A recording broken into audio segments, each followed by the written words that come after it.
বড় পীর আব্দুল কাদের জিলানী রহমতুল্লাহ আলাইহির দাম বেশি না আল্লাহর কাছে রাসূলের দাম বেশি? আল্লাহর রাসূল সাল্লাল্লাহু আলাইহি সাল্লামের দাম অনেক বেশি। শুধু তাই নয়, বড় পীরের থেকে সাহাবীদের মূল্য বেশি, ঠিক কি না? কথা বলেন। কিন্তু বড় কষ্ট লাগে। ঘটনা শুনবেন। বাবাজিরা, মায়েরা, বোনেরা 4 কিলোমিটার টানছে।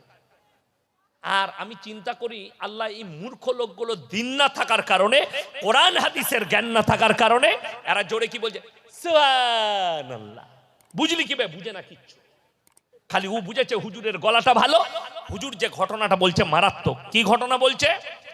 বাবাজিরা, মায়েরা, বোনেরা, বড় পীর আব্দুল কাদের জিলানী রহমতুল্লাহ আলাইহি দস্তরখানে খানা খেতে বসেছেন। বাবাজিরা, দেশি মুরগি দিয়ে ভাত খাচ্ছেন বড় পীর, এবং সেই হাড্ডিগুলো একদিকে বড় পীর রাখছেন।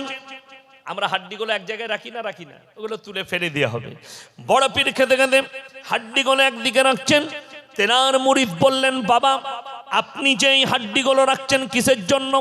বড় পীর বললে, বাবা আমি যে মুরগিটা খাচ্ছি এই মুরগিটাকে আবার আমি জীবিত করার ক্ষমতা রাখি। নাউজুবিল্লাহ বলেন। এত বড় বাত্তিনি কথা। আমি চ্যালেঞ্জ ছুড়লাম এই গোটা নদিয়া ডিস্ট্রিক্টের মৌলবীদিকে, কেউ যদি একটা জয়ীফ হাদিস বার করতে পারে, আল্লাহর হাবিব সাল্লাল্লাহু আলাইহি সাল্লাম দুম্বার মাংস খেয়েছে, দুম্বাকে জীবিত করেছে, একটা হাদিস দেখাও। আল্লাহর নবী সাল্লাল্লাহু আলাইহি ওয়াসাল্লাম বকরির মাংস খেয়েছে, এই বকরিকে জীবিত করেছে, একটা দেখাও। এই মিথ্যা কাহিনীর জন্য আজকে যদি বড় পীর আব্দুল কাদের জিলানী রহমতুল্লাহ আলাইহি জীবিত থাকতেন, এদিকে কাফের ফতোয়া দিত। বড় কষ্ট লাগে। মক্কা থেকে মদিনা 470 কিলোমিটার রাস্তা। কত বললাম? 470। একটা মাজার পাবেন না। আমার বাড়ি থেকে আপনাদের এখানে 161 কিলোমিটার রাস্তা, 161,000-এর বেশি মাজার আছে। বড় কষ্ট লাগে। হাজী সাহেব কে আছেন? হাত তুলেন। হাজী সাহেব একটা, আর কেউ নাই? একটা হাজী সাহেব বেরিয়েছে।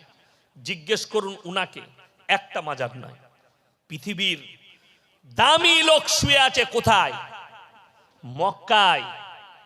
মক্কার ওহুদের প্রান্তরে লোহার ব্যারিকেড দিয়ে ঘেরা আছে। যুদ্ধের ময়দানে 70 জন সাহাবী শহীদ হয়েছেন। তাদের মধ্যে এমন একজন সাহাবী শুয়ে আছেন, তিনি হচ্ছেন নবীজির চাচা যান হযরতে আমির হামজা রাদিয়াল্লাহু তাআলা আনহু। যুদ্ধের ময়দানে জিনার বুকটা চিড়ে কলিজা থর বার করে চিবিয়েছিল। বড় কষ্ট লাগে। হাজী সাহেবরা কবার সেখানে সিজদা করেছে জিজ্ঞেস করুন।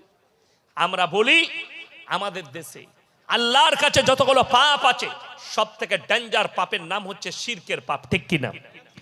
আল্লাহর কাছে সব থেকে বড় পাপ শিরকের পাপ। আপনি ভেবে দেখুন, একটা অমুসলিম ভাই সে তার অনুষ্ঠান করে, সে তার ধর্ম পালন করে, একটা মাটির মূর্তি রেখে সেখানে সিজদা করে। ইসলাম বলছে এটা শিরক, আল্লাহ ব্যতীত অপরকে রব হিসাবে মানা। অথচ আমি দেখিয়ে দেবো এই নদিয়া ডিস্ট্রিক্টে, এই বর্ধমান ডিস্ট্রিক্টে, এই বাঁকুড়া, পুরুলিয়া, মুর্শিদাবাদ জেলায়, এই পশ্চিম বাংলার মাটিতে দেখিয়ে দেবো গাছের তলায় মাটির ঘোড়া রেখে হারাম করে চাদর টাঙ্গিয়ে সিজদা করছে, বলছে এখানে পীর আছে। আমার ভাই, ওই ওরা সিজদা করলে যদি শিরক হয়, তুমি মাটির ঘোড়ার সামনে কি করে সিজদা করবে? কোরআন আমাকে গালি দেবে।